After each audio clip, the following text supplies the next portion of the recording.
Excellent Père, tu es parfait, tu es excellent, tu habites une lumière inaccessible, mais tu t'es rendu accessible par ton esprit et par ta parole. Nous te remercions pour ta présence, pour ta vie en nous, pour ta présence au milieu de nous et pour ta parole au milieu de nous. Merci de parler au cœur de chacun et de glorifier Jésus, Saint-Esprit. Amen. Gloire à Dieu.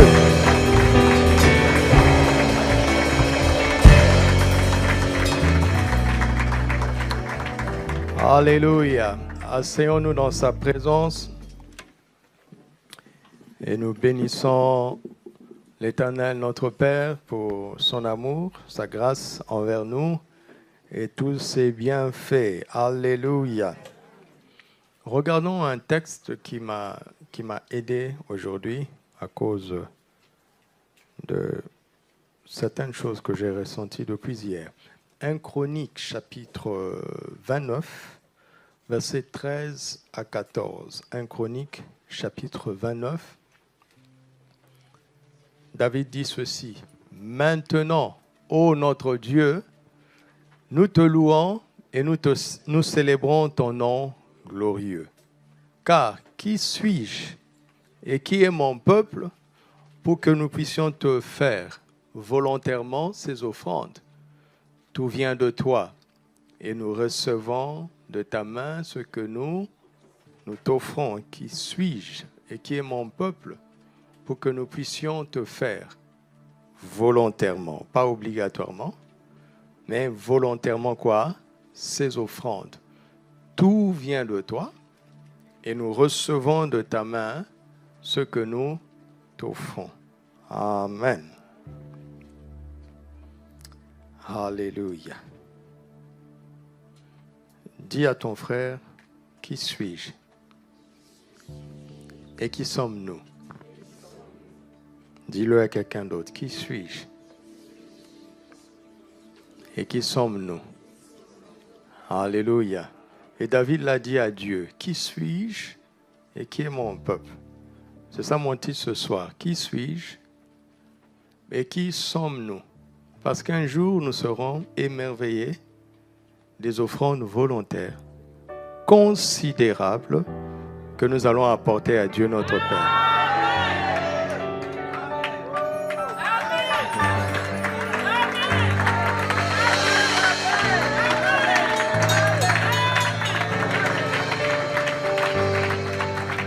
Vous savez, quand tu fais quelque chose et que tu es toi-même le premier à être étonné, celui qui reçoit ne sait pas d'où tu viens. Il ne connaît pas ton histoire, mais Dieu sait d'où nous venons. Alléluia. Et il sait ce qu'il a fait de nous. La question se porte sur l'identité. Il dit, qui suis-je? Quand il regarde ce qu'il a pu apporter lui-même volontairement, parce que vous savez que David dit, peut-être que nous aurons l'occasion de plonger dedans demain ou samedi. Il dit, il a fait tous ses efforts à rassembler, à préparer pour la maison de Dieu. Il a mis toutes ses forces. Et Deutéronome 8 nous dit que garde-toi de dire en ton cœur, c'est ma force qui m'a acquis ces choses, n'est-ce pas? David a utilisé la force de Dieu dans sa vie au maximum pour produire le maximum qui doit revenir à l'auteur de cette force. Tu as compris ça? Dieu nous donne la force et c'est à nous de nous en servir pour produire le maximum qui doit lui revenir car il est la source. Alléluia.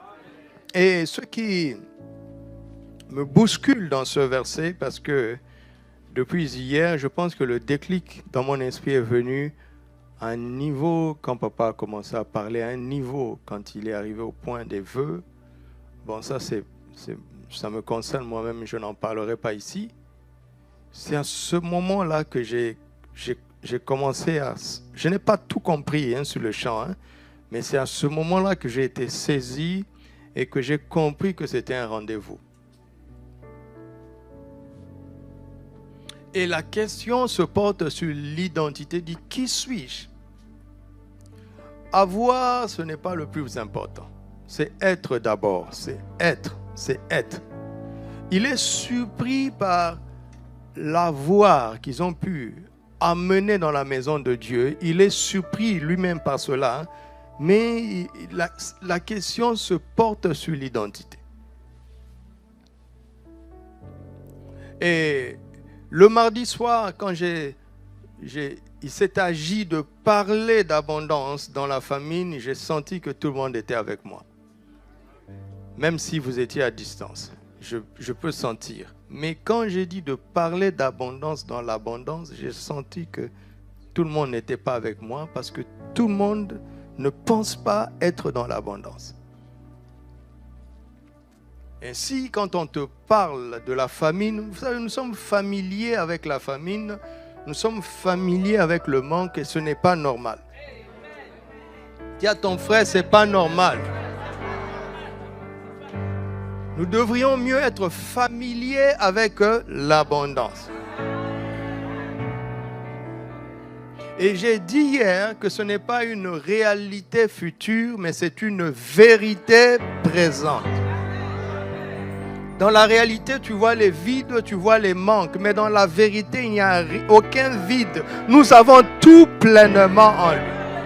Christ est déjà venu et il a accompli ce pourquoi il était venu, afin qu'entre autres, nous, ses brebis, ayons la vie et que nous soyons dans l'abondance. Il a dit, je m'en vais vous préparer une place. Si cela n'était pas, je vous l'aurais dit.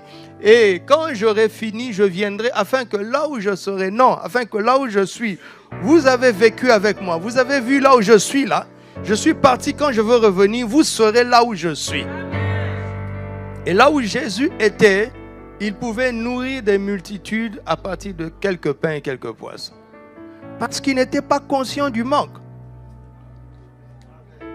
Autour de lui, les gens étaient conscients du manque. Ils disent, mais non, ils n'ont pas besoin de s'en aller. Donnez-leur vous-même à manger. Nous avons déjà tout ce qu'il faut. C'est notre vérité présente. C'est juste une question de manifestation.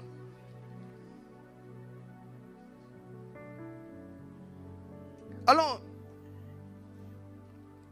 la parole me parlait aujourd'hui, elle me disait, regarde, si vos pères, aussi méchants qu'ils sont, ils savent donner de bonnes choses à leurs enfants, à plus forte raison, moi, le Père céleste.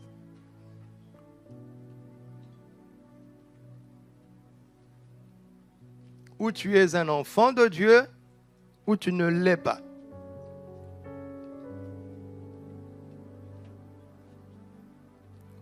Ou bien tu es un enfant de Dieu, mais tu penses que Dieu, ton Père, est méchant. Ou bien qu'il n'est pas tout suffisant.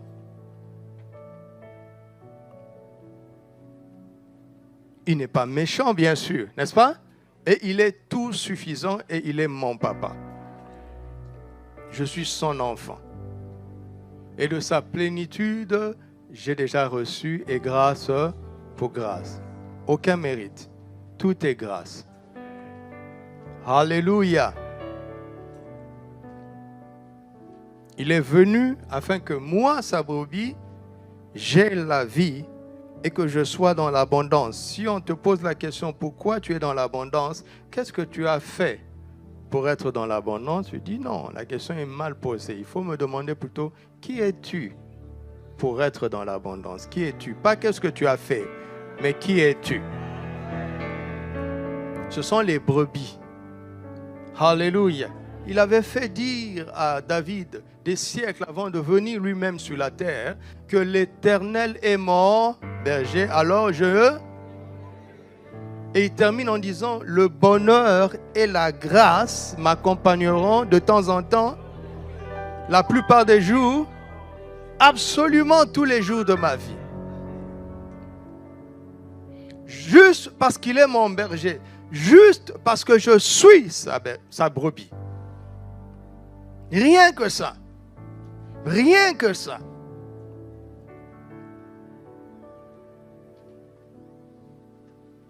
Rien que ça.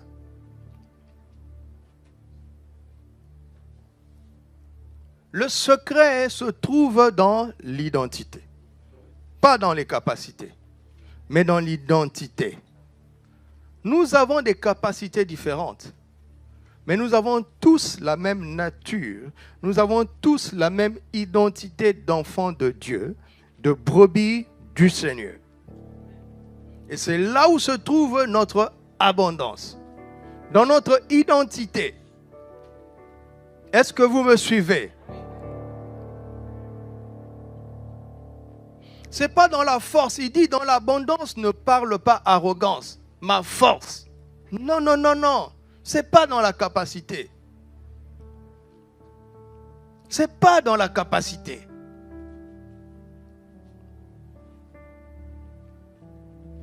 Ce n'est pas par le mérite des enfants, mais c'est dans les possibilités du Père. Alléluia.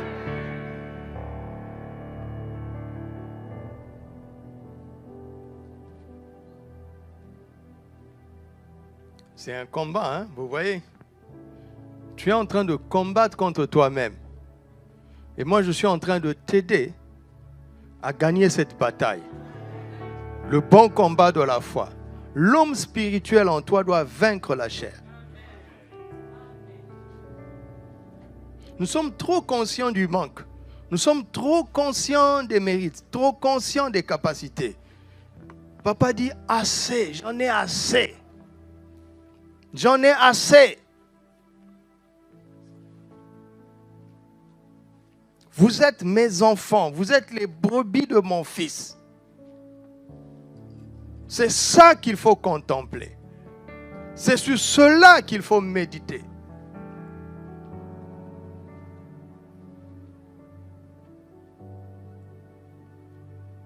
Dès que Dieu a présenté Jésus comme étant son fils, Satan s'est levé. Il voulait quoi? Le faire douter de sa condition de fils, de son identité de fils. Toute la tentation s'est agie à le faire douter. Si tu es fils de Dieu, mais c'est quoi ton problème? Je n'ai pas chassé les démons, je n'ai pas commencé à prêcher, je n'ai rien fait. Il dit, mais moi je ne crains pas ceux qui font. Je crains ceux qui sont. Tu m'entends?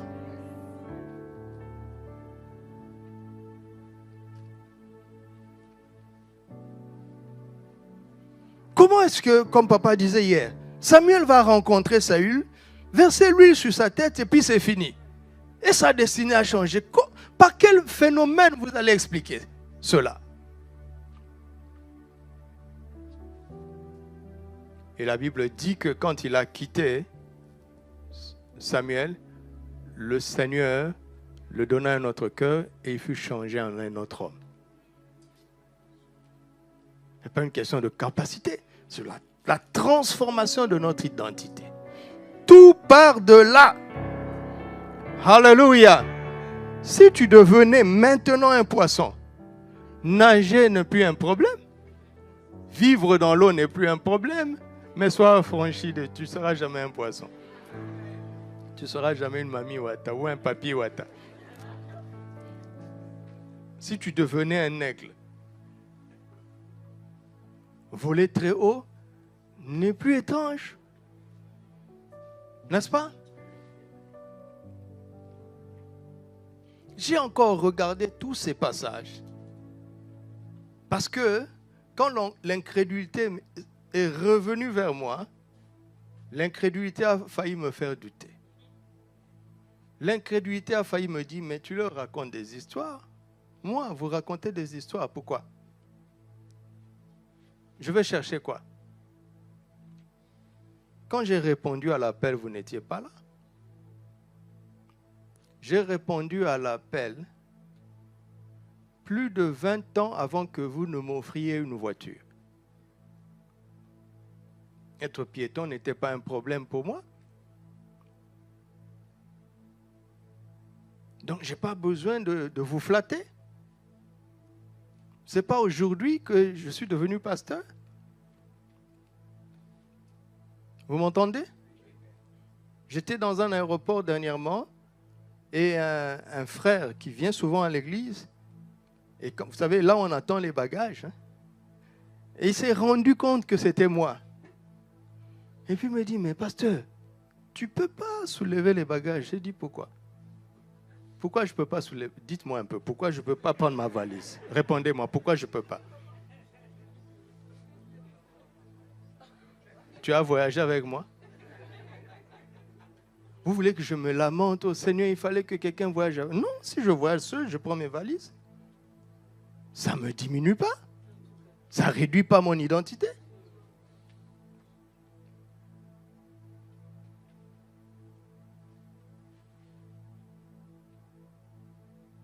Ça ne me diminue pas. Ce n'est pas la fausse modestie, c'est l'assurance de mon identité. Avec quelqu'un qui m'aide, je suis un enfant de Dieu. Sans personne qui m'aide, je suis un enfant de Dieu.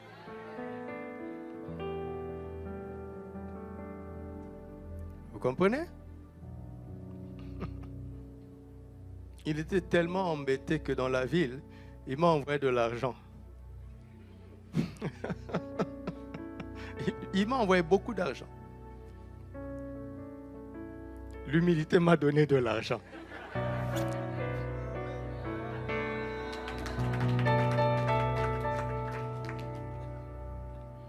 Non, s'il y a quelqu'un pour porter ma valise, j'accepterai volontiers. Mais je ne me sentirai pas plus important. Ah non, ne te trompe pas. Hein? Non. Ne te trompe pas. Ah non.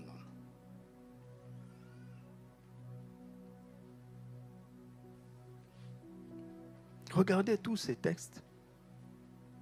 Jean 10 parle du fait que nous sommes des brebis. N'est-ce pas? Nous sommes dans l'abondance. Pourquoi? Parce que nous sommes des brebis. Colossiens 2,10 dit que nous avons tout pleinement. Pourquoi? Parce que nous sommes en lui. N'est-ce pas? Éphésiens 1,3 dit que nous sommes bénis de toutes sortes de bénédictions. Pourquoi? Parce que nous sommes en lui.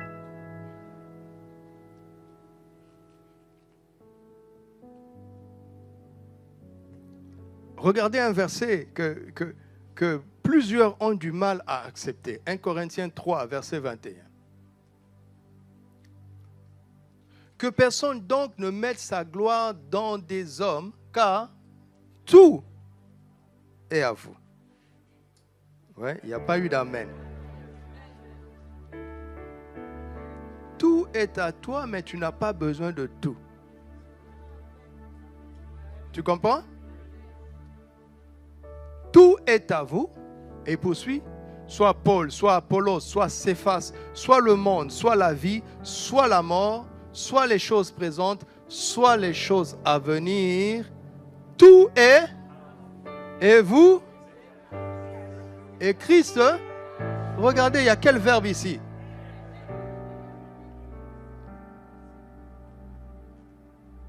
Au lieu de dire j'ai tout, non, c'est tout qui dit nous sommes à toi.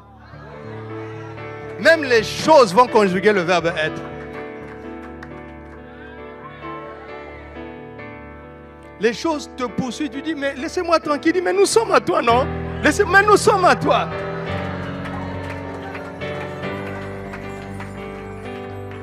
Je ne suis pas un comédien. Je ne sais pas faire le théâtre. J'ai très peu de sens d'humour.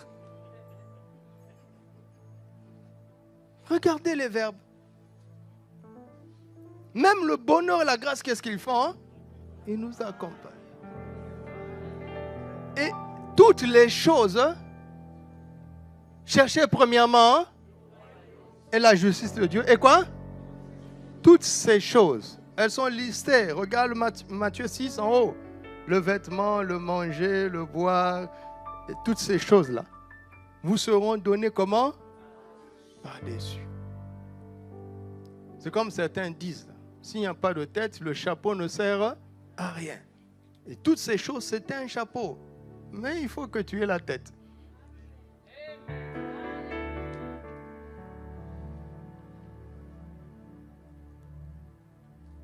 Est-ce que tu acceptes que tu es dans l'abondance? Qui accepte ça? Tu comprends? Donc nous devons parler abondance dans la famine et ça c'est plus facile à prêcher. Franchement, c'est plus facile à prêcher. Mais parler abondance dans l'abondance, c'est plus difficile à prêcher. Regardez les gens qui sont dans l'abondance matérielle sans être en Christ. Ils parlent arrogance. Vous avez suivi tout récemment, non? À la tribune des Nations Unies. Celui qui est plus grand que tous. Vous avez entendu son discours, non? Ils suivent même pas ça. Ils suivent même pas. Est-ce que vous savez que ce qu'il a dit là, il a donné des consignes à toutes les nations? Mais les gens du Recodec doivent suivre ça pour savoir comment prier. Quand ils parlent, en diplomatie, ils se comprennent. Ce sont des leçons qu'il est en train de donner. Il est en train de dire, celui qui ne va pas suivre ça n'aura rien à voir avec nous. C'est difficile de ne pas parler arrogance quand on est dans l'abondance. C'est difficile, hein? Dieu a prévenu son peuple, hein? Et c'est ça qu'on doit apprendre le plus, hein? Vous commencez à comprendre maintenant? C'est ça qu'on doit apprendre le plus. Parce que par tes paroles, tu seras justifié, par tes paroles, tu seras condamné. Si Dieu te fait quelque grâce et que tu n'as pas appris à te préparer à parler quand tu entreras dans ce niveau de grâce, tes paroles vont te condamner. C'est maintenant qu'il faut s'entraîner pour que tes paroles te justifient et ne te condamnent pas. Parce que tout ton corps suivra les paroles de ta bouche. Alléluia. Dieu prépare les gens avant de les placer quelque part. Il prépare, hein? Il a préparé son fils pendant 30 ans, n'est-ce pas? Pour un ministère de 3 ans. J'aime vous le dire, non? Si tu as le choix entre avoir 3 sur 30 et 30 sur 3, tu choisiras quoi? Tu choisiras quoi? 30 ans de préparation dans la conscience de l'abondance pour juste manifester ça pendant 3 ans et puis bye bye. Il veut pas, il veut pas. Il veut plutôt l'inverse. Il veut 3 ans de préparation pour 30 ans de manifestation. Tu feras un faux bye bye, hein? T'en fais pas, tu vas pas vivre 3 ans seulement, non, non. Mais tu comprends la parabole.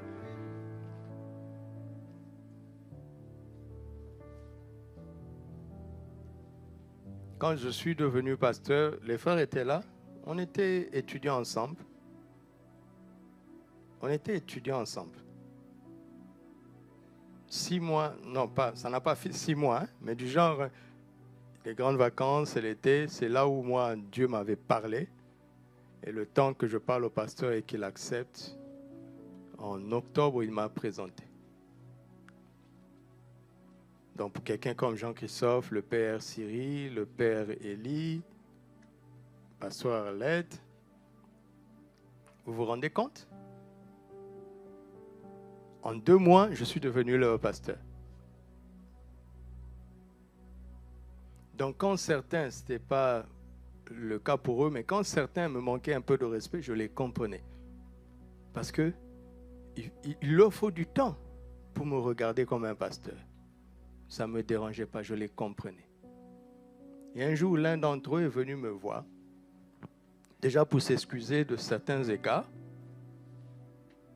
C'est un frère que j'aime beaucoup, grâce à son humilité, non, la vérité plutôt. Il est venu, il m'a demandé pardon et puis il m'a dit, tu comprends, tu étais avec nous. Je lui dis, je suis toujours avec vous. Après, il me dit, mais comment tu as fait pour rentrer dans la peau de pasteur si facilement? Je lui dis, non, j'y étais déjà, sans titre. Ils sont là. En jouant au Scrabble, je ferme la parenthèse. Dieu m'a préparé dans l'ombre pendant longtemps. Le titre est venu après. L'identité d'abord. Le titre après. Tu comprends? Si on met le titre sur une personne qui ne sait pas qui elle est, elle va faire de dégâts, ça va l'écraser.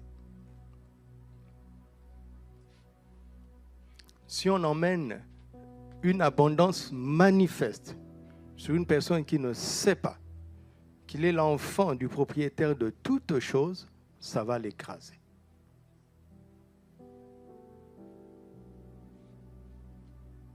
Vous comprenez pourquoi David s'exclame sur le « je suis ». Qui suis-je? Qui est mon peuple? Qui suis-je? Qui sommes-nous? Vous m'entendez? Les mois viendront, vous vous souviendrez de moi. Quand on n'aura même plus besoin de lever des offrandes pour un besoin, vous allez vous souvenir de moi. Quand la compassion dynamique sera portée par une seule personne, vous vous souviendrez de moi.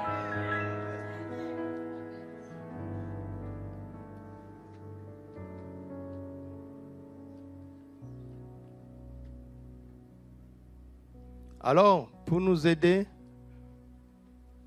la parole de Dieu m'a montré 3 personnes qui ont eu affaire à ce défi de l'identité. Afin que nous apprenions d'eux. Papa disait hier que, vous savez, il ne faut pas négliger le parcours de Saül parce qu'il a échoué. Il faut plutôt apprendre des principes que dont Dieu lui avait fait grâce. Il y a de belles choses à apprendre chez tout ce monde-là. Mais les 3 personnes que nous allons prendre n'ont pas réussi parce qu'ils n'ont pas bien saisi la question d'identité dès le départ. Cela veut dire que si tu ne réussis pas à accepter qui tu es, qui Dieu dit que tu es, qui la parole de Dieu dit que tu es, ce sera difficile de réussir. N'est-ce pas? Parce que c'est notre moi, n'est-ce pas, de notre succès et de notre rhéma, de notre victoire par quoi? Par la parole rhéma. Si tu n'arrives pas à accepter le rhéma de Dieu sur ton identité, ça va être difficile. Et ce qui importait à Satan, c'était de faire douter de Jésus, non de ce dont il était capable, mais de ce qu'il était. Si tu es fils de Dieu, pourquoi si? Dieu a dit que je le suis. Et il est écrit.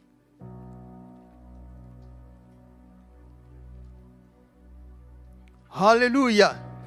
Les gens ont une idée de toi. Les gens pensent quelque chose de toi. La famille pense quelque chose de toi. Dieu dit, assez, laisse ça de côté. Regarde à ce que l'Écriture dit de toi.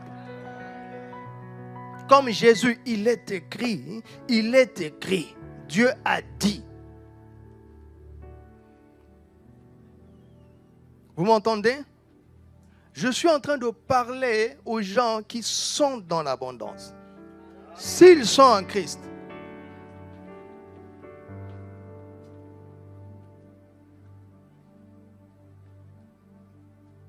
Nous allons prendre 3 cas et on va tirer des leçons rapides.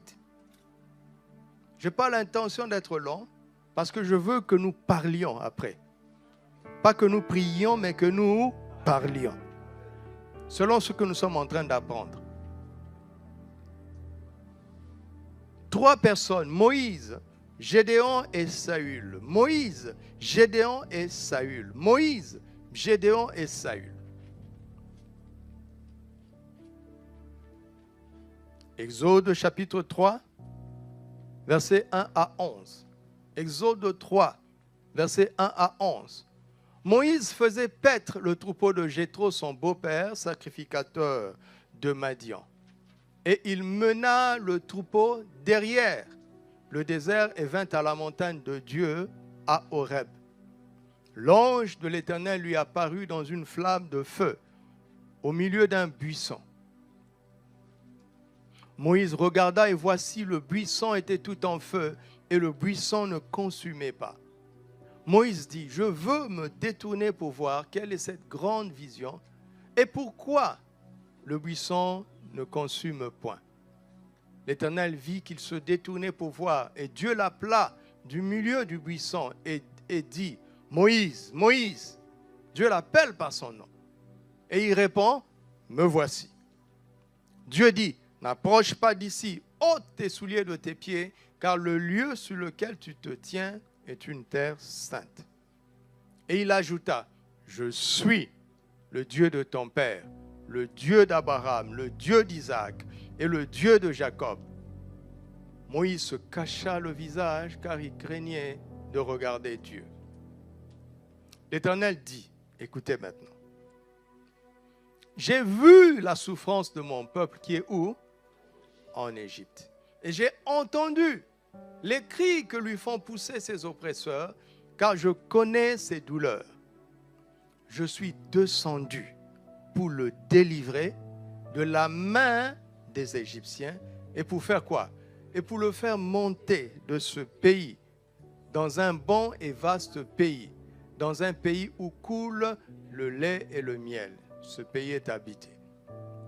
Verset suivant. Voici les cris d'Israël sont venus jusqu'à moi et j'ai vu l'oppression que leur font souffrir les Égyptiens. Maintenant, va. Je t'enverrai auprès de qui?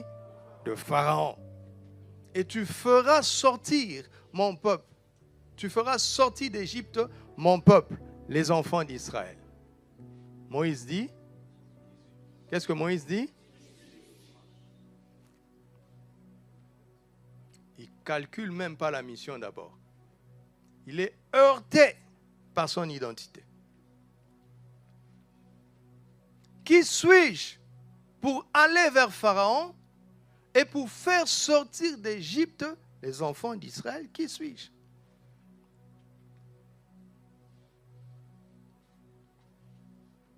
Tout ce que Dieu lui a dit, Dieu s'est présenté lui-même. Il ne s'oppose pas à ça. Il sait que Dieu est capable de faire ça. N'est-ce pas? Son problème, c'est lui-même. Tu m'entends? C'est ça son problème. Qui suis-je? Pour aller vers Pharaon.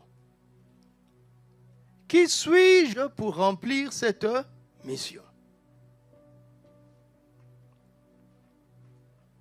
C'est ça son problème. Vous comprenez pourquoi Jésus n'a pas commencé sa mission sans la déclaration solennelle du Père sur son identité. Et l'adversaire a voulu s'opposer à son identité. Il n'a pas de problème avec la capacité.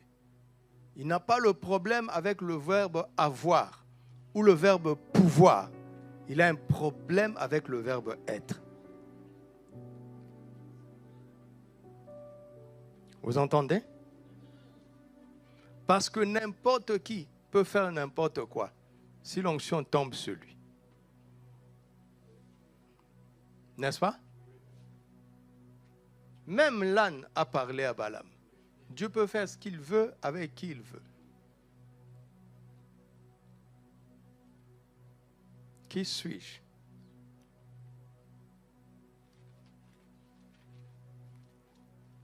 Regardons à Gédéon, Juge, chapitre 6, verset 1. Les enfants d'Israël firent ce qui déplaît à l'Éternel, et l'Éternel les livra entre les mains de Madian pendant 7 ans. Ils sont dans la défaite, pourquoi? Pourquoi?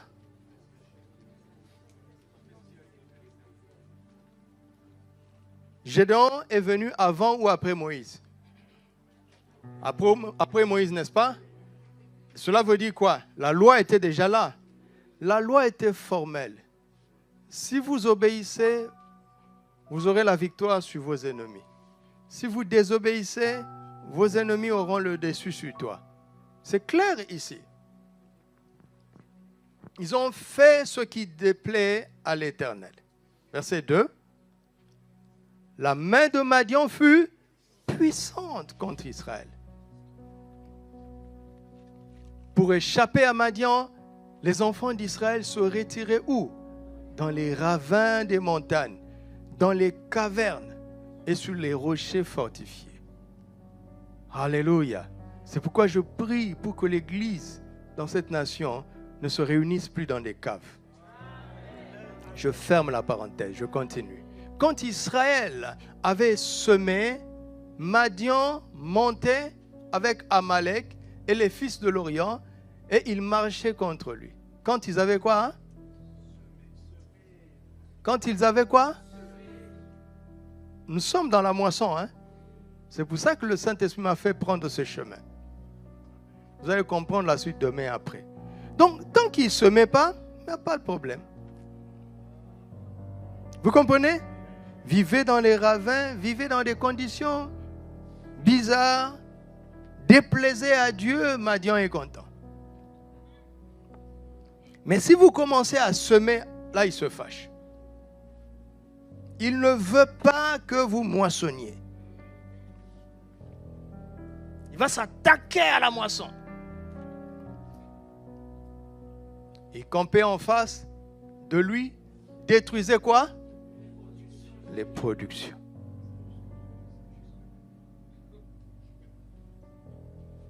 Et ne laissait en Israël quoi? Ni.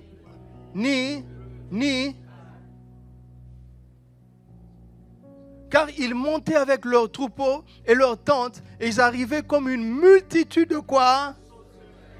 Retenez ça. Et ils étaient combien? Innombrables. Eux et leurs chameaux. Et ils venaient dans le pays pour le...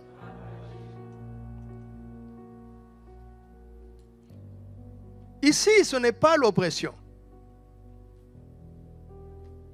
Non, en Égypte, le système, l'esprit de l'Égypte, je ne parle pas du pays physique aujourd'hui, vous comprenez?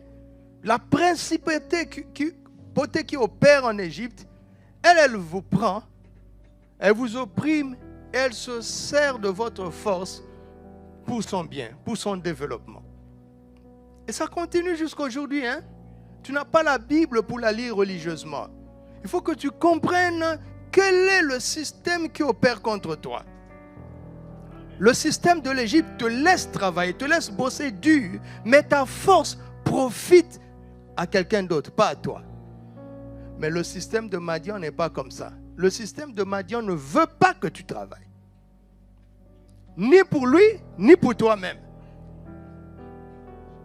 Tu entends? Il veut que tu sois nul, misérable, pauvre.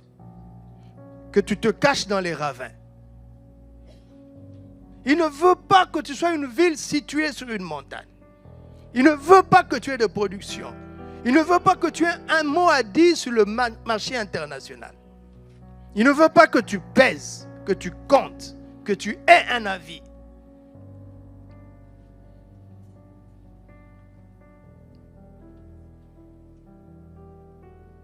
Il est plus méchant que le système de l'Égypte.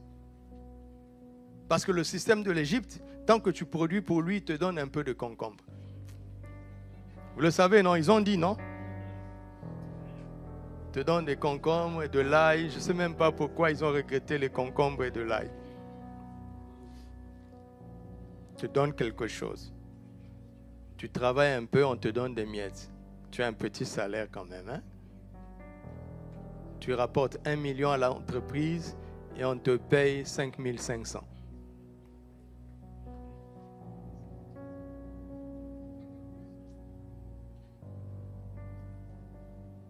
Mais on te paye quand même. Madian n'est pas comme ça.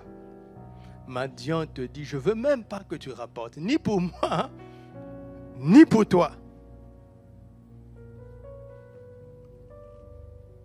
Dieu ne veut pas ça. Est-ce que Dieu veut ça?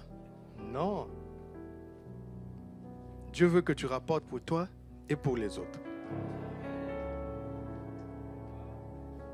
Israël fut comment? Très malheureux. En Égypte, c'est l'oppression. À Madian, c'est le malheur. Très malheureux à cause de Madian. Et les enfants d'Israël crièrent à l'Éternel. Lorsque les enfants d'Israël crièrent à l'Éternel au sujet de Madian, vous savez, j'allais lire beaucoup plus tard, mais en lisant, j'ai senti en mon cœur, tiens, il faut qu'on voit ça. Verset suivant. L'Éternel envoya qui? Un prophète. Il envoya la parole. Il envoya la parole. Vous savez, avec Moïse, oh Seigneur, merci. Avec Moïse, il n'y avait pas l'écriture. Donc il fallait un phénomène, un buisson qui ne consume pas. Mais du temps de Gédéon, longtemps la Torah a été constituée.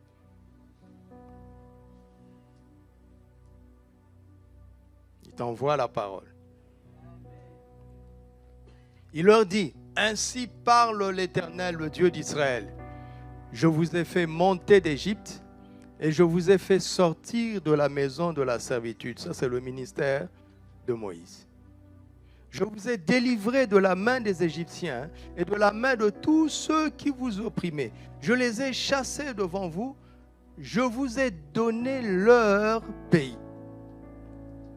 Je vous ai dit, je suis l'Éternel, votre Dieu. Vous ne craindrez point d'autres, point les dieux des Amoréens dans le pays dans lequel vous habitez, mais vous n'avez point écouté ma voix. Puis, l'ange de l'Éternel, puis vint l'ange de l'Éternel et il s'assit sous le térébin d'Ophra qui appartenait à un certain Joas de la famille d'Abiézer. Gédéon, son fils, vous comprenez? Gédéon, le fils de Joas, donc, battait du froment au pressoir. Mais en français courant, juste ce verset. Parce que parfois, en lisant lui second, on ne comprend pas certaines choses. N'est-ce pas? Gédéon, fils de Joach, était en train de battre le blé dans le pressoir à raisin. Pourquoi? Pour ne pas être vu des Madians. Qu'est-ce que tu as compris? Déjà, il n'utilisait pas l'instrument approprié. Mais il a semé, il a moissonné. Ça, ce n'est pas un exploit, ça? Comment il a fait? Comment il a fait? Il ne s'en rend pas compte. Lui-même, il n'apprécie pas le miracle qui opère déjà. Il n'apprécie pas l'exploit qu'il réalise déjà. Et en plus, il est sage pour camoufler.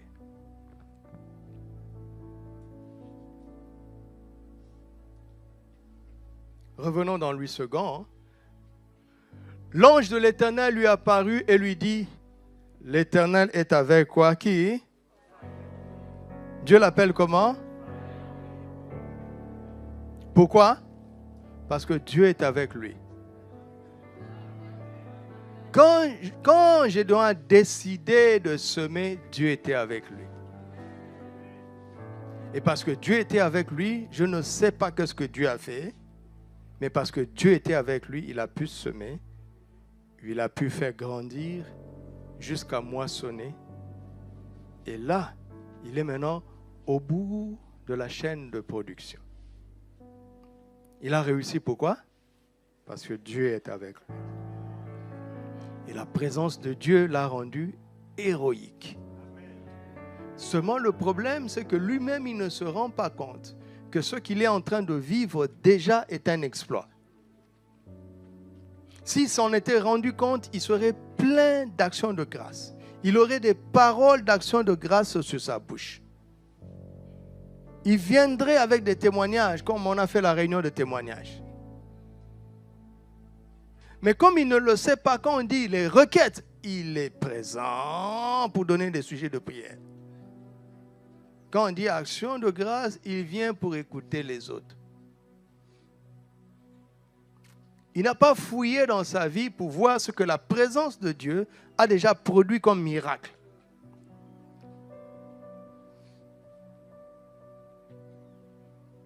Verset suivant, hein.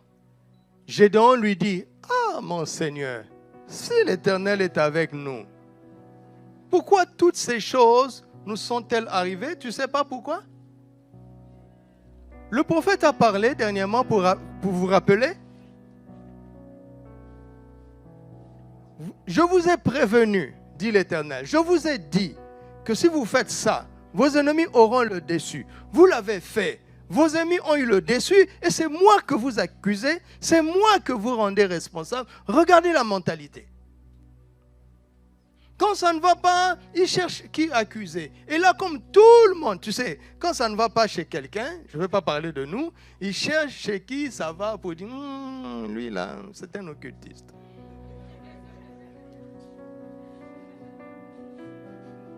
Parce que normalement, nous devons tous échouer. Si lui réussit, il est suspect. Maintenant, là, personne ne réussit. Donc, comme il n'y a personne à accuser, il dit, ben c'est Dieu. Dieu nous a abandonnés. Dieu dit, non, c'est vous qui m'avez abandonné. Tu gagnes quoi quand quelqu'un d'autre est responsable de ta défaite? Tu gagnes quoi?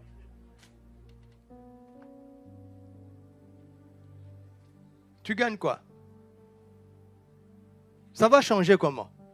Alors, tu dépends de sa bonne volonté alors. Et s'il ne veut pas, tu es foutu. Nous devons changer de mentalité. Arrête de chercher qui accuser. Nous devons rentrer en nous-mêmes. Voir ce que nous n'avons pas respecté dans la parole de Dieu qui nous a garanti le succès. Est-ce que vous m'entendez? Vous m'entendez? Parce que si quelqu'un est responsable de ma défaite, je suis en train de cautionner qu'il est plus fort que moi. Que je dépends de lui. Et s'il est méchant et qu'il ne veut plus que j'avance, je suis bloqué à jamais. C'est pas juste. C'est pas possible. Lui aussi, il a ses problèmes.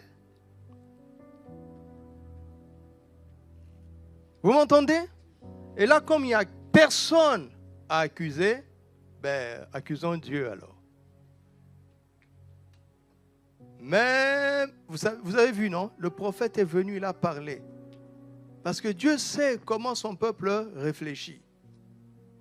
Quand ils crient là, ils ne demandent pas de l'aide. Ils accusent Dieu. Comme il a dit à Malachie, vos paroles sont dures contre moi. Ce n'est pas possible qu'un Dieu aussi grand en vienne à parler comme ça. Il pouvait nous écraser. Mais là, on sent sa bonté, son amour, sa miséricorde. Alors il a envoyé sa parole pour éclairer le peuple, afin que le peuple puisse comprendre. Le problème, ce n'est pas Dieu. Pour qu'il change de manière de prier. Et donc de manière de parler. Vous me suivez?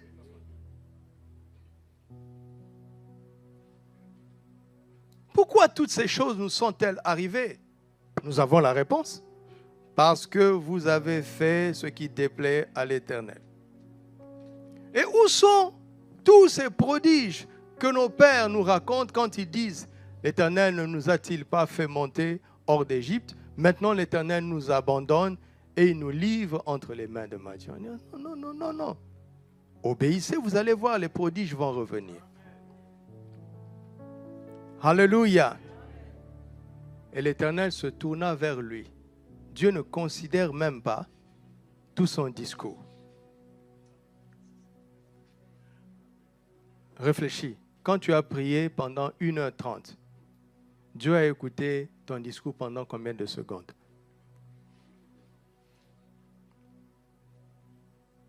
Il a parlé en vain. Alors Dieu dit, continuons notre discours.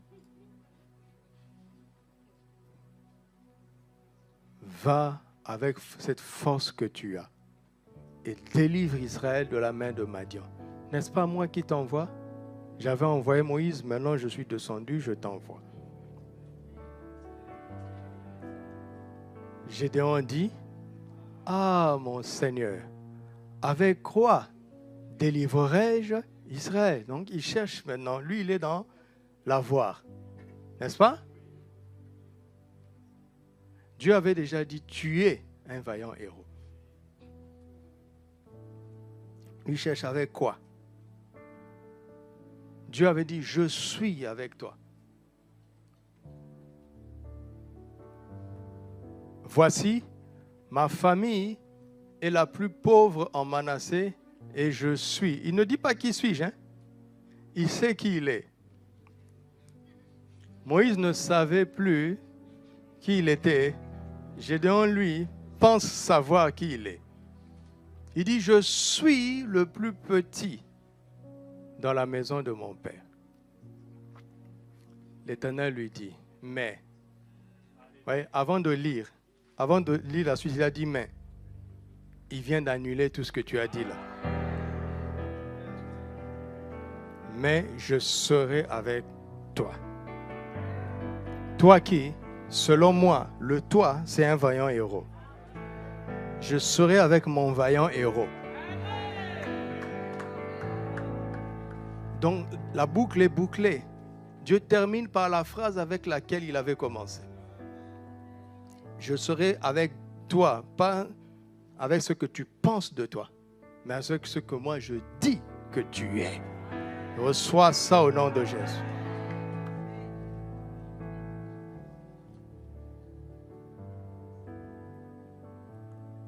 Troisième cas, Saül, 1 Samuel chapitre 9, versets 15 à 23. 1 Samuel 9, 15 à 23. Or, un jour, avant l'arrivée de Saül, bien avant, hein, vous entendez? Samuel n'a pas improvisé.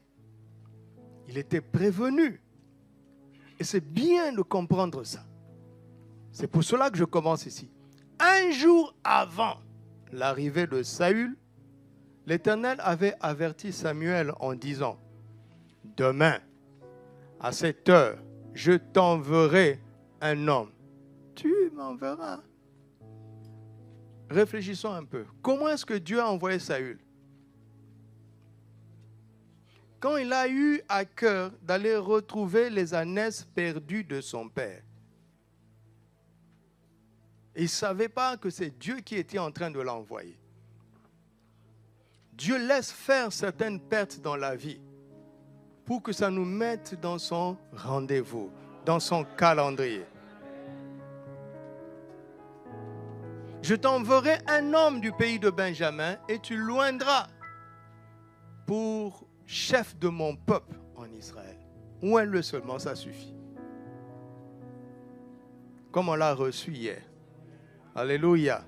J'espère que tu as ta bouteille d'huile et ton mouchoir. Ne doute pas, hein? Ne doute pas, s'il te plaît. C'est dans la parole, oui ou non? Vous voyez comment c'est critiqué. Pourquoi? Parce que le diable sait que le point de contact est une réalité spirituelle. Ces gens-là qui nous parlent de langue français pour dire ben, ils se sont des illuminés, ils s'appuient sur des bouteilles et qu'on sort. Vous savez ce qu'eux ils font?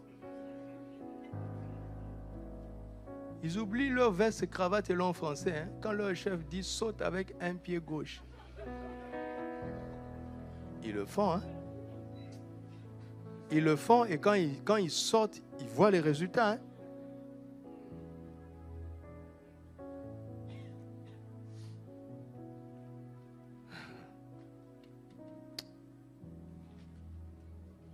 Il sauvera mon peuple de la main des Philistins. Juste parce que tu vas le oindre. Oui. Car j'ai regardé mon peuple, parce que son cri est venu jusqu'à moi. Oui, encore un cri. Quand on dit là, qui suis-je et qui sommes-nous? Vous voyez pourquoi David dit qui suis-je, qui est mon peuple? Parce qu'il se rend compte. Il est rentré en arrière pour dire, mais si je n'avais pas accepté ce que Dieu avait dit que je suis, le sort de ce peuple ne serait pas ce qu'il est aujourd'hui. Dieu entend les cris de plusieurs et il dépend de ton acceptation de ton identité en lui. Vous avez entendu ce que j'ai dit? Tu n'es pas n'importe qui, tu n'es pas anodin sur la terre. Le sort de plusieurs dépend de toi. Alléluia! Tu n'es pas venu accompagner les autres. Tu es venu entraîner les autres. Pas accompagner, entraîner.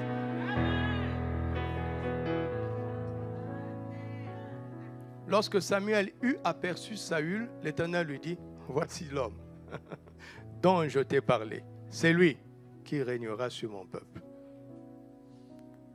Saül s'approcha de Samuel au milieu de la porte et dit, indique-moi, je te prie, où est la maison du voyant? Samuel, avec humilité, Samuel répondit à Saül, c'est moi qui suis le voyant. Il sait qui il est. Alléluia. Que tu rencontres quelqu'un qui sait qui il est.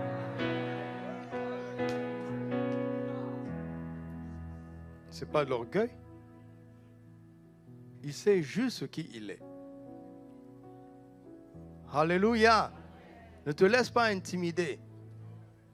Affirme qui tu es. Ne te laisse pas intimider. C'est Satan qui passe par derrière pour t'empêcher de confesser ce que Dieu dit que tu es, ce que Dieu dit que je suis, ce que Dieu dit que nous sommes. Parce que c'est ce qu'il craint. Il craint que nous soyons sûrs de qui nous sommes.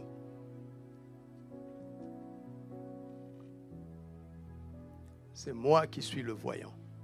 Monte devant moi au haut lieu et vous mangerez aujourd'hui avec moi. Je te laisserai partir demain et je te dirai tout ce qui se passe dans ton cœur. Ne t'inquiète pas des ânesses que tu as perdues il y a 3 jours, car elles sont retrouvées. Et pour qui est réservé tout ce qu'il y a de précieux en Israël, mettez-vous à la place de Saül. N'est-ce pas pour toi et pour toute la maison de ton père? Qui d'entre nous envisage tout ce qu'il y a de précieux là où il se trouve?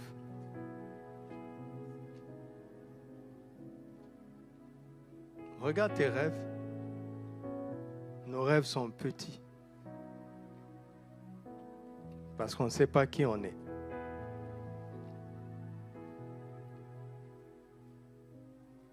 Saül répondit, ne suis-je pas benjamite? L'une des plus petites tribus d'Israël, et ma famille n'est-elle pas la moindre de toutes les familles de la tribu de Benjamin? Pourquoi donc me parles-tu de la sorte? Oui, ne suis-je pas? C'est-à-dire, ce qu'on vient de lui dire ne correspond pas avec l'idée qu'il se fait de lui-même.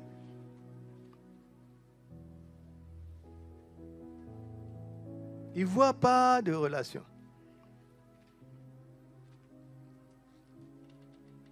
Ça vous parle toujours? Samuel prit Saül et son serviteur, les fit entrer dans la salle et leur donna une place où? La tête. Qui était environ 30 hommes.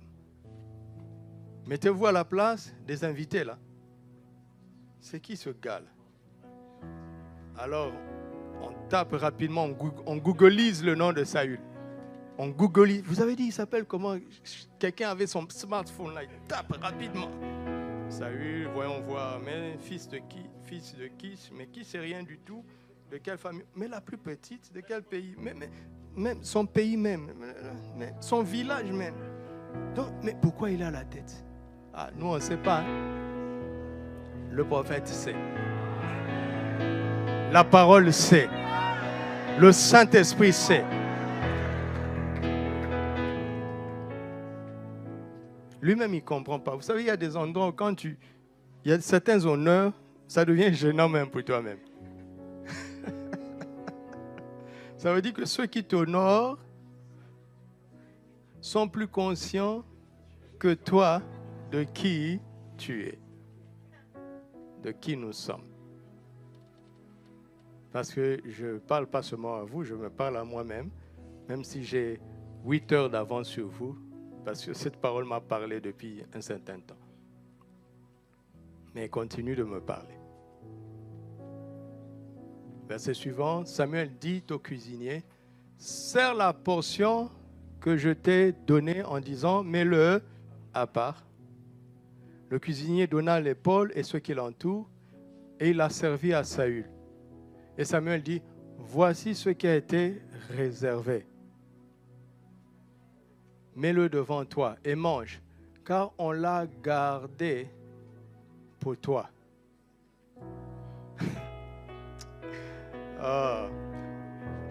C'est l'histoire d'une personne qui a perdu. Quand il se retrouve à table, il voit qu'on avait gardé des choses pour lui. Que ton histoire change au nom de Jésus.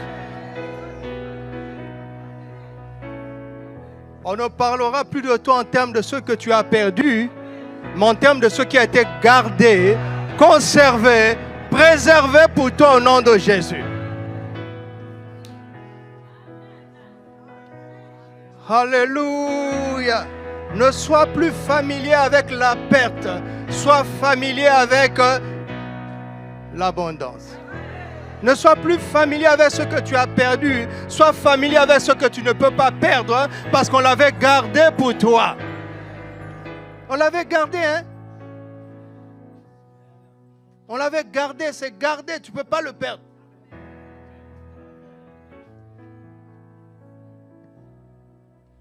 D'ailleurs, c'est ce que tu as perdu qui t'a poussé vers ce qui a été gardé pour toi que tu ne peux pas perdre. Ça veut dire qu'à la fin de ta vie, le bilan sera positif. Le bilan sera vert. Quand on va faire entrer les dépenses et les avoirs, le bilan sera positif. Quand on va faire entrer ce que tu as consommé et ce que tu as reçu, le bilan sera positif. Quand on va faire entrer ce que tu as perdu et ce que tu as gagné, le bilan sera positif. Reçois-le au nom de Jésus. On ne parlera plus de crédit te concernant. On parlera de débit te concernant. On ne parlera plus de crédit, on parlera de débit te concernant. Reçois-le au nom de Jésus. On ne parlera plus de prêt. On parlera d'emprunt. On ne parlera plus de ce que tu prends chez les gens, mais on parlera de ce que tu donnes aux gens. Reçois-le au nom de Jésus.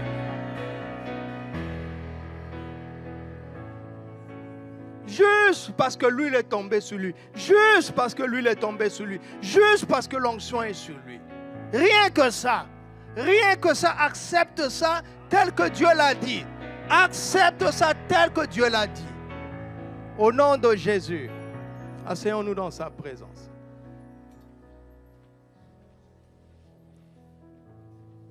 Regardez, nous allons prendre une ligne droite maintenant pour aller dans les proclamations.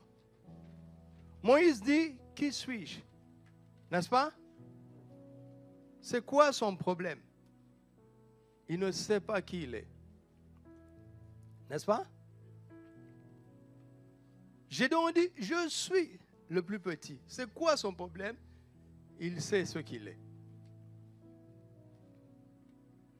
Et ça lui dit, ne suis-je pas benjamite? C'est quoi son problème?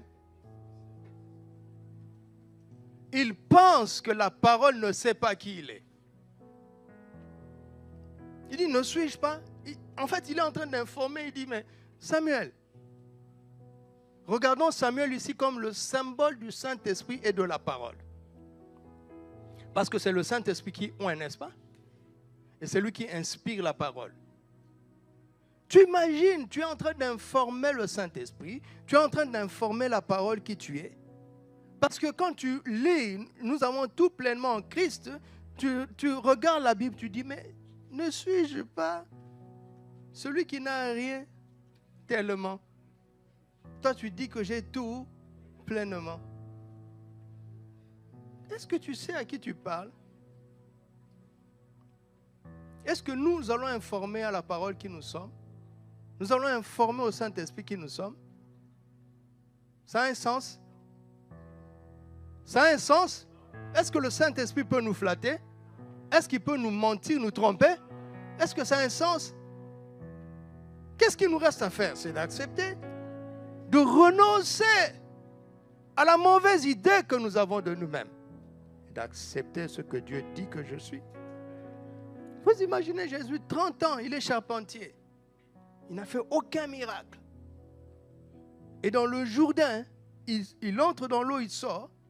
La voix parle publiquement, celui-ci est mon fils bien-aimé. Fils bien-aimé, ce Jésus-là de Nazareth. Oui. Les Nazaréens n'ont pas accepté. Jean-Baptiste a fini par douter. Es-tu celui qui doit venir ou devons-nous en entendre un autre? Ce n'est pas de la blague. Hein? Ça veut dire que ce n'était pas compatible avec l'apparence. Ne sélectionne pas ce qui est compatible avec ton apparence. Prends ce que la parole dit tel qu'elle le dit.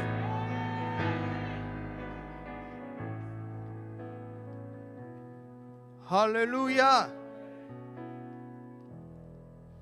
Alléluia.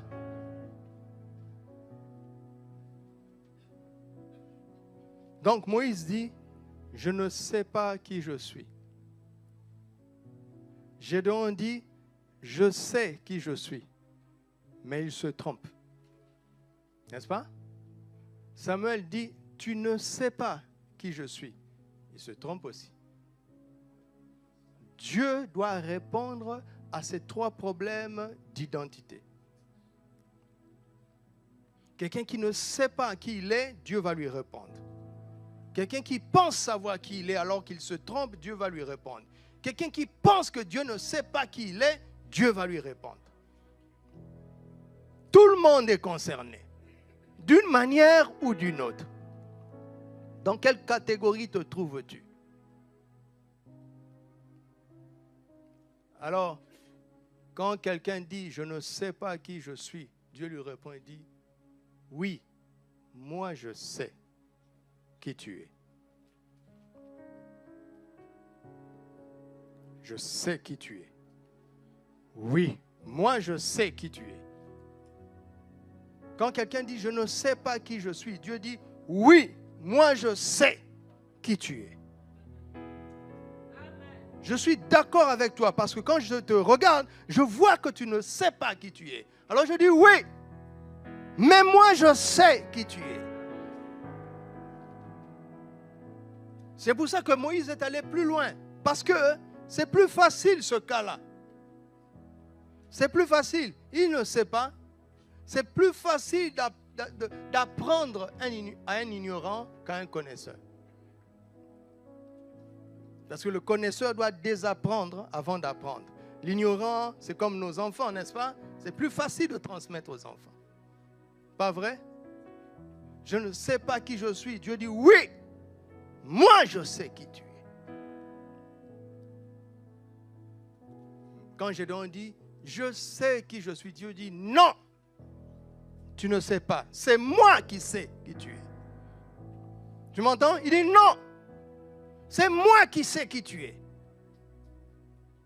Ce que tu penses savoir n'est pas vrai. Quand quelqu'un dit, ne suis-je pas, tu ne sais pas qui je suis, Dieu dit, si, je sais qui tu es. Je t'ai parlé en connaissance de cause. Va demander à Samuel. Je lui ai dit que demain à cette heure, il y aura un homme de Benjamin. Je sais, je connais tes origines. Je te connais. Ne pense pas que je ne te connais pas. C'est à toi que je parle, je te connais. Tu vas vivre ça. Oui, c'est toi. Je te connais, je ne me suis pas trompé. Tu m'entends? Il dit, si, je sais qui tu es. C'est toi qui ne sais pas qui tu es.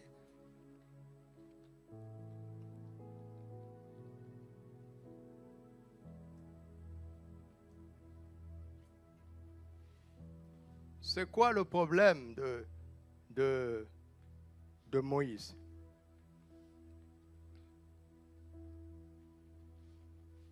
Vous savez, quand Dieu dit que Dieu a déroulé la mission, n'est-ce pas?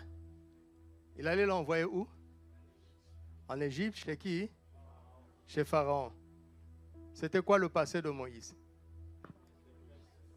Prince de où? Et le pharaon qui règne était qui? Son frère. Ils se connaissent, hein? Ils se connaissent. C'est comme quand on demande à un médecin de prier pour la guérison d'un malade, ou qu'on te demande à toi de prier pour la guérison de ce malade, tu ne vois pas les implications scientifiques derrière.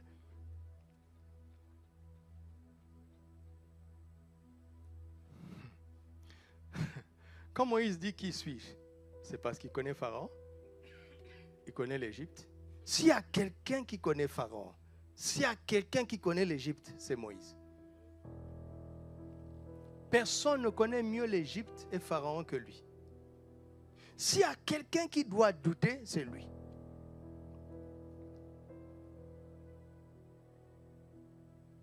Mais l'Égypte, c'est son passé. Ça fait 40 ans.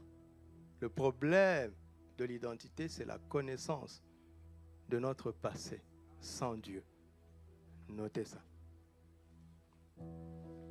Notre passé sans Dieu.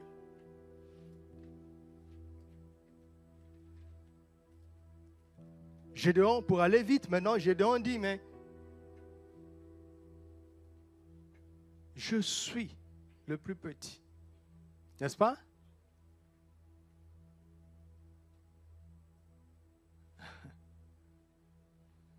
Et il dit, où sont passés les prodiges? Si Dieu était avec nous, pourquoi ces choses nous arrivent-elles maintenant? Le problème de Gédéon, c'est la connaissance du présent sans Dieu. Il n'est pas dans le passé. Hein. Il dit, Gédéon est concret. Hein. Il dit, bon, la foi là, c'est bien beau. Hein. Oui, tu as fait des choses là-bas en Égypte. Hein. Tu les as fait sortir. Ça, je ne peux pas en douter tellement. Hein, parce que s'ils n'étaient pas sortis, nous ne serions pas là. Mais moi, ce n'est pas ça le problème. Mon problème, c'est aujourd'hui. C'est le présent.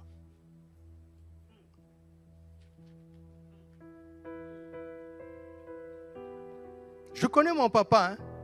Il ne ment pas. Hein. Il m'a raconté, et son papa, en tout cas tous les papas de notre pays, ne vont pas s'asseoir, inventer une fable et tromper leurs enfants. Donc c'est certainement vrai. D'ailleurs, les nations en parlent. D'ailleurs, c'est pourquoi les Madianites nous détestent. Tout ça est bien beau, hein? C'est bien beau. Es-tu le Dieu de Moïse ou bien le Dieu de Gédéon aujourd'hui? Tel que j'ai entendu parler de toi, ça ne correspond pas à notre présent. C'est quelqu'un qui réfléchit beaucoup sur le présent. Et quand il considère le présent là, Dieu, il voit, non, Dieu n'est pas là. Si l'Éternel était avec nous, non, ça ne serait pas comme ça. Je suis sûr que tu n'es pas là. Ma connaissance du présent me montre que tu n'es pas là. C'est ça mon problème. La connaissance du présent sans toi. Vous m'entendez? Vous m'entendez? Maintenant, à Saül, la parole lui dit, l'héritage d'Israël t'appartient. L'héritage, c'est quoi? C'est l'avenir. Saül dit, tu sais à qui tu parles? Tu sais à qui tu parles? Ne suis-je pas benjamite? Mets le texte, s'il te plaît. C'est ça, non? Pourquoi il dit ça? Supposons que nous aurions un roi. Mais qu'est-ce que la parole a prévu? Le roi viendrait de quelle tribu? Tu t'es trompé de tribu. En plus, acceptons qu'il soit possible que le roi vienne de Benjamin. Mais ce n'est pas dans notre famille quand même.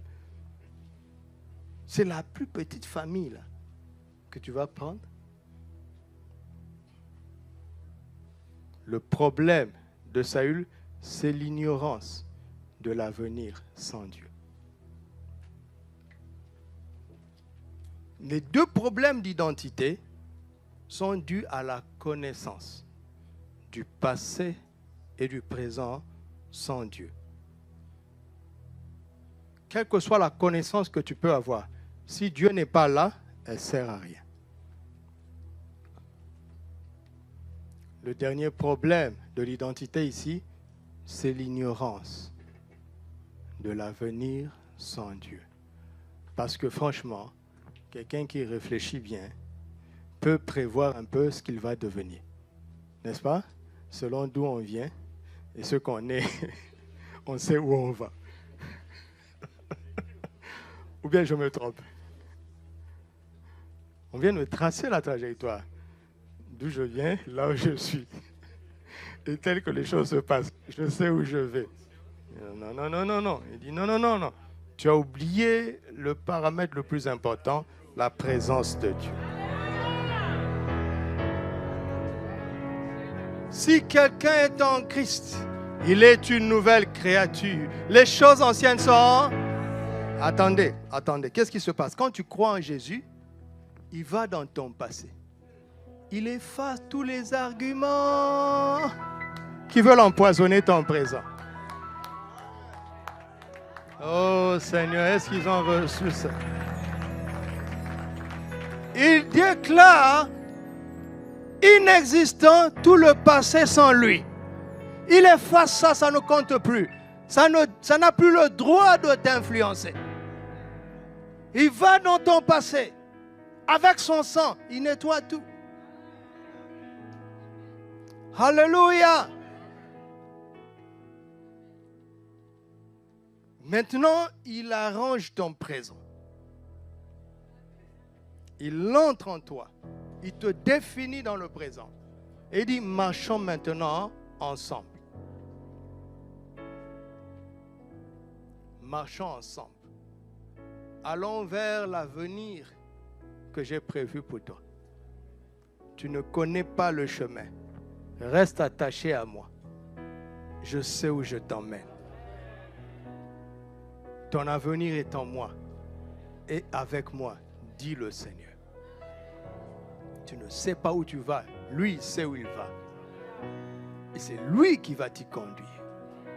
Marche avec lui. Attache-toi à lui. Honore sa présence. Médite jour et nuit sa parole. Honore son esprit. Et tu y arriveras. Alléluia. Il ne faut plus jamais imaginer des choses sans Dieu. D'accord? Toute ton histoire là, là où il n'y a pas Dieu, là, oublie ça. Ça ne compte plus maintenant que tu es en Christ.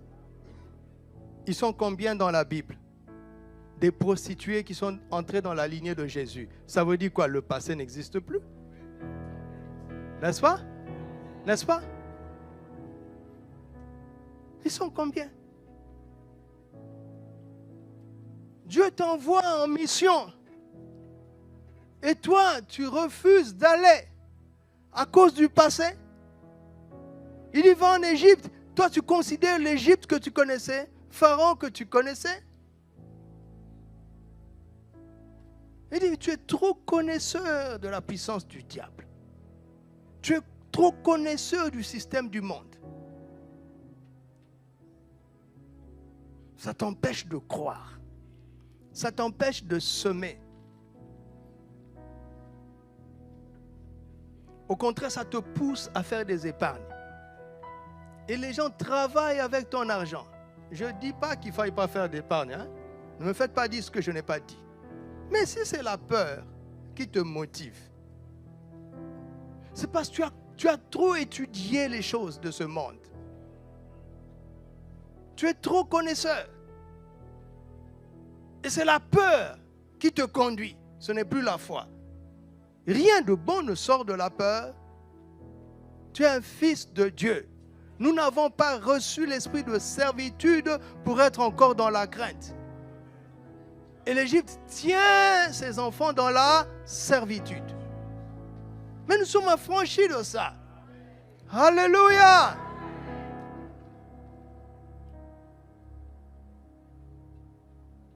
La connaissance du passé sans Dieu affecte notre identité. La connaissance du présent sans Dieu affecte notre identité. L'ignorance de l'avenir avec Dieu affecte notre identité. Je veux dire la perception, l'idée qu'on se fait de notre identité. Vous avez compris ça? Hein? Maintenant, regardez. Je pensais que j'allais être court. Regardez. Moi, j'ai 4 lignes sur mes notes. 1, 2, 3, 4, 5, 6 lignes.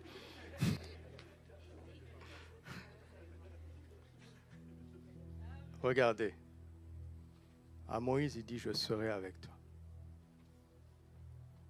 À Gédéon, il dit, je serai avec toi. À Samuel, il dit, mon huile sera avec toi. Donc, il y a la grâce de sa présence, la grâce de sa présence et la grâce de son onction. Est-ce qu'on n'a pas les trois? On n'a pas les trois? Hein? Regardez, quand Dieu parle à Moïse, il n'y avait pas encore l'écriture. Quand il parle à Gédéon, il y avait déjà l'écriture. Et quand il parle à Samuel, il ajoute l'huile. C'est ce que nous avons reçu. Le Saint-Esprit, la parole et son onction.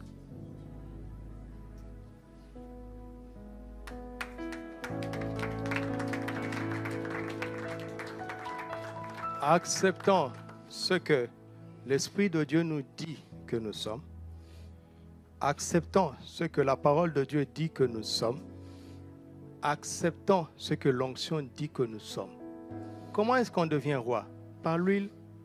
Comment est-ce qu'on devient sacrificateur? Par l'huile. Vous imaginez? On pose l'huile sur quelqu'un, on dit c'est notre roi. Et puis c'est fini. Vous imaginez? Un jeune homme, un jeune berger, déconsidéré dans sa famille. Il vient, on met de l'huile, et puis c'est fini, il est roi.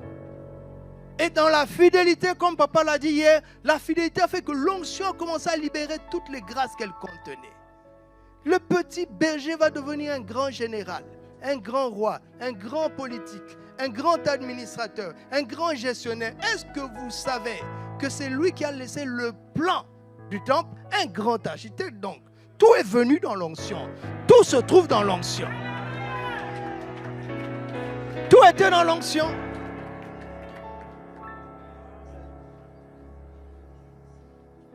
Donc quand Dieu te dit, fais ceci, ne dis pas, qui suis-je? Non. Tu as son esprit. Tu as sa parole. Tu as son onction. Il ne nous reste qu'à obéir. Alléluia.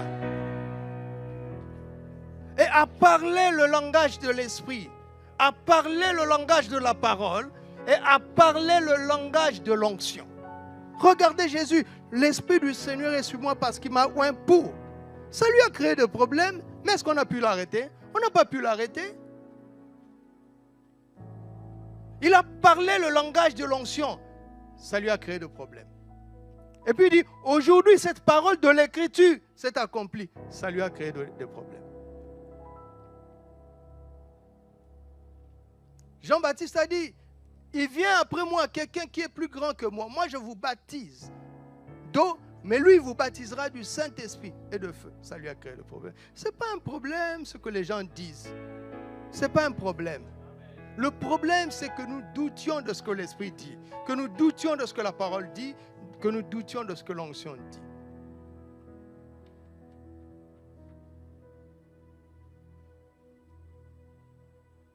Acceptons simplement ce que Dieu dit que nous sommes.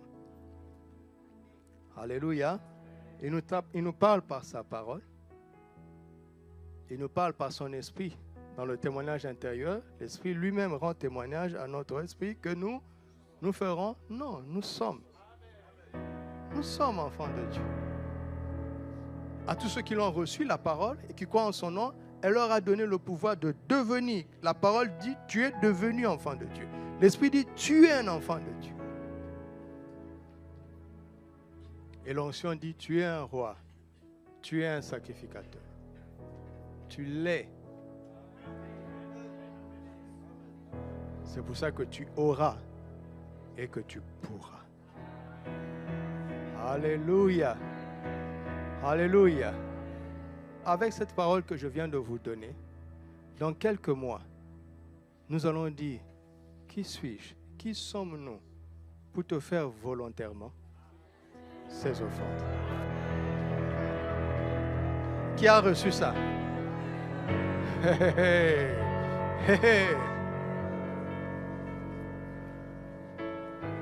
Notre qui suis-je là ne sera plus négatif. Ce sera un qui suis-je d'émerveillement. Ce ne sera plus un qui suis-je de doute. On va dire, Seigneur, on avait cru, hein, mais on se rend compte qu'on avait cru quand même. Alléluia! Gloire à Dieu. Gloire à Dieu. Gloire à Dieu. Gloire à Dieu. Gloire à Dieu notre Père. Gloire à Dieu notre Père.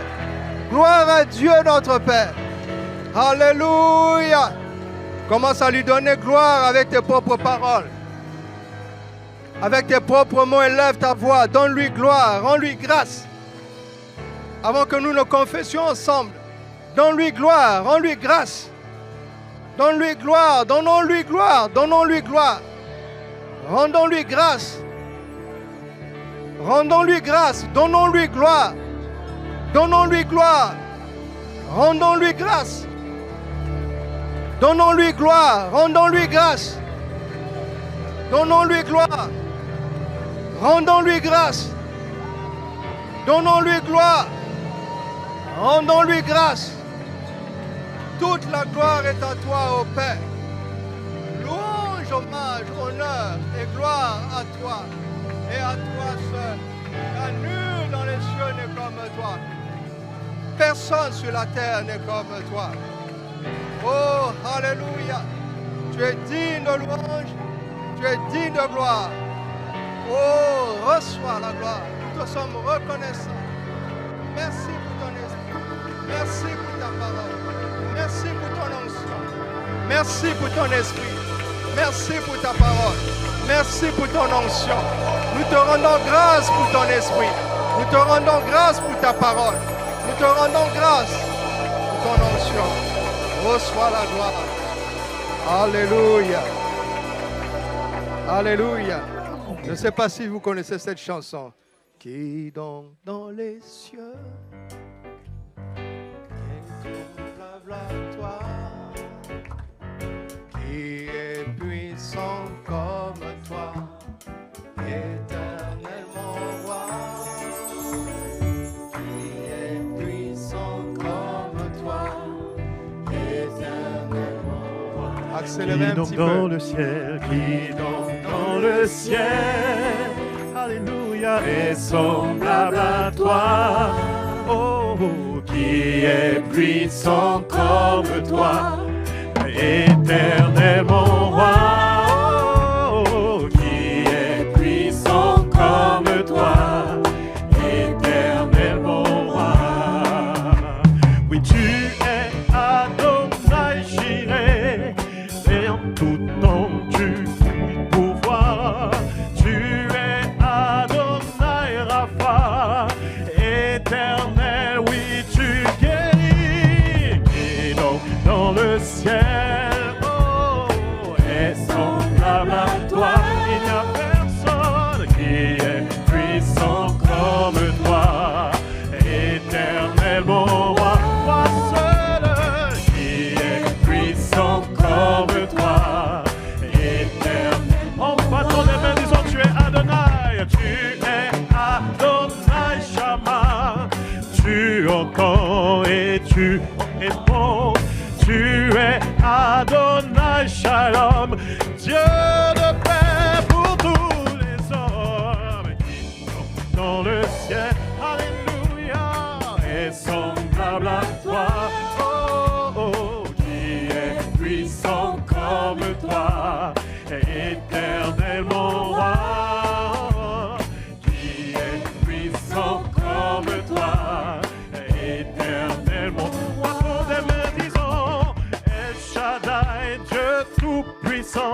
On n'a pas fini avec ce cantique.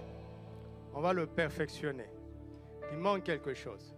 Il n'est pas notre papa ici. Et il n'est que dans le ciel. Donc, tu trouves un moyen de dire que tu es éternellement papa, et ainsi de suite. Tu vas te débrouiller. Après, quand tu as dit qu'il est notre papa, tu diras alors qui donc sur la terre est semblable à toi, mon papa, qui est puissant comme toi. Éternel papa, notre papa, qui est puissant comme toi. Qui donc sur la terre, alléluia, est semblable à toi, mon papa, qui est puissant comme éternel papa, qui est puissant comme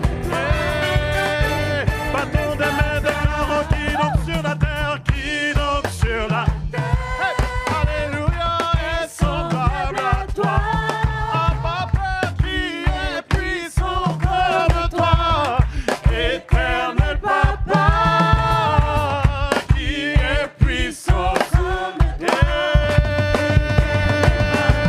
Qui sur la terre, qui donc sur la terre, est semblable à toi.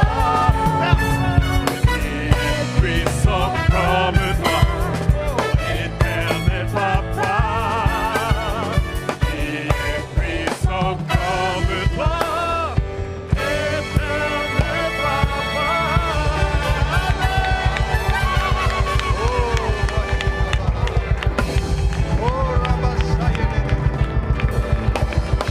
Prie en esprit, prie en esprit, prie en esprit.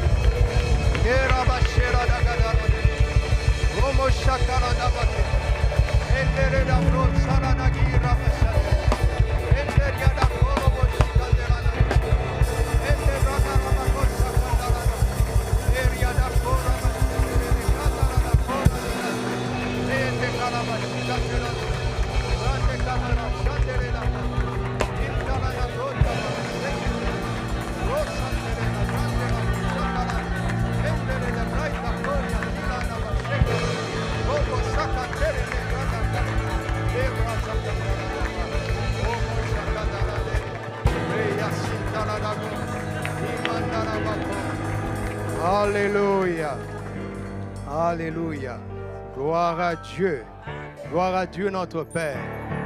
Dites avec moi, Père, je te rends grâce pour ta présence dans ma vie, pour la présence de ton esprit dans ma vie qui a changé mon identité et qui témoigne constamment à mon esprit que je suis ton enfant. Je sais qui je suis et le Saint-Esprit est d'accord avec moi. Et je connais mon identité. Je suis un fils de Dieu.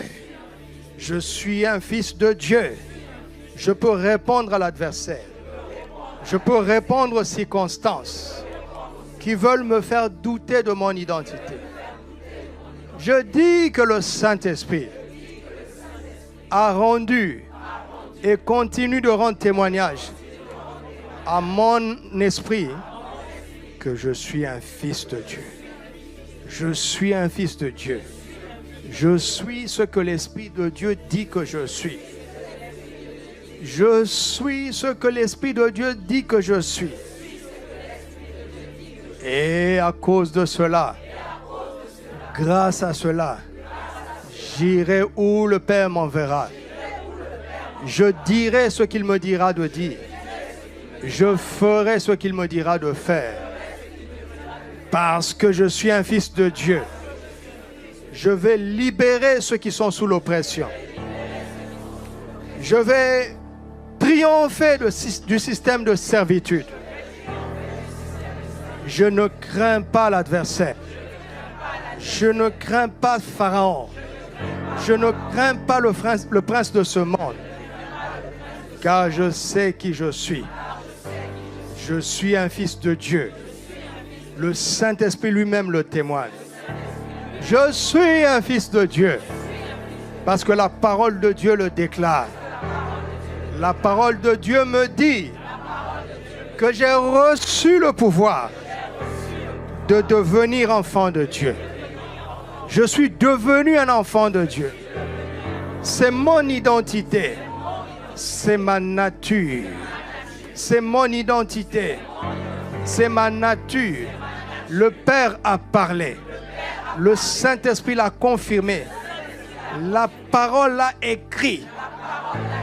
Il y a 3 témoignages auxquels j'ajoute le mien maintenant. Je suis un fils de Dieu. C'est mon identité. Madian ne peut rien contre moi. Son système de malheur ne peut rien contre moi. Je vais semer. Je vais produire. Semer encore et produire abondamment. Et je vais libérer tous ceux qui sont sous l'oppression de Madian. Parce que je suis un vaillant héros. Je suis un vaillant fils de Dieu. Sa présence est en moi. Son esprit est en moi. Sa parole est en moi. Je suis un fils de Dieu. J'en ai reçu l'onction. J'ai reçu l'onction de la filiation. J'ai reçu l'onction de la royauté. J'ai reçu l'onction du sacerdoce. Je puis tout quand il m'envoie faire quelque chose. L'onction me donne la capacité. À partir de cette identité, rien ne va m'arrêter. Au nom de Christ Jésus, au nom de Christ Jésus, je ne laisserai plus à mon passé sans Dieu m'influencer. Je ne permettrai plus à mon présent de m'influencer. Ce que je considère, c'est Christ en moi maintenant. C'est l'espérance de la gloire. Mon avenir est garanti. Mon avenir est assuré. Dans le nom de Christ Jésus. Bientôt, quand je dirai qui je suis, ce sera avec émerveillement. Pas avec incrédulité, mais avec émerveillement. Alléluia. Alléluia. Alléluia. Alléluia. Gloire à Dieu notre Père. Gloire à Dieu notre Père. Gloire à Dieu notre Père. Gloire à Dieu notre Père. Alléluia. Tu comprends maintenant qu'il faut que la parole de Dieu habite en nous abondamment. Parce qu'elle va nous donner une conscience abondante de notre identité en Christ. Il faut que l'Esprit de Dieu nous remplisse constamment. Parce qu'il va affermir notre conscience de notre identité en Christ. Alléluia. Quand tu vas rentrer chez toi, l'huile qui a été consacrée hier, rends grâce à Dieu. Mets-la sur toi-même et oins-toi toi-même. Proclame que tu as cette onction, que tout ce qui a été gardé pour toi, réservé pour toi, tu en prends possession. Ce que tu as perdu ne compte pas. Ça ne sert à rien. Ne pense plus à cela. Au contraire, tout ça a contribué à t'emmener au bon endroit et au bon moment. Par la grâce de Dieu. Père, que la parole que tu nous as donnée ce soir soit gardée. Parce que nous t'aimons. Tu as dit, si vous m'aimez, gardez mes commandements. Que la parole que tu nous as donnée ce soir soit pratiquée. Tu as dit, vous êtes heureux, vous qui avez entendu ces choses, pourvu que vous les pratiquiez. Je prie maintenant que nous, tes enfants, nous puissions te démontrer notre amour pour toi en gardant ta parole.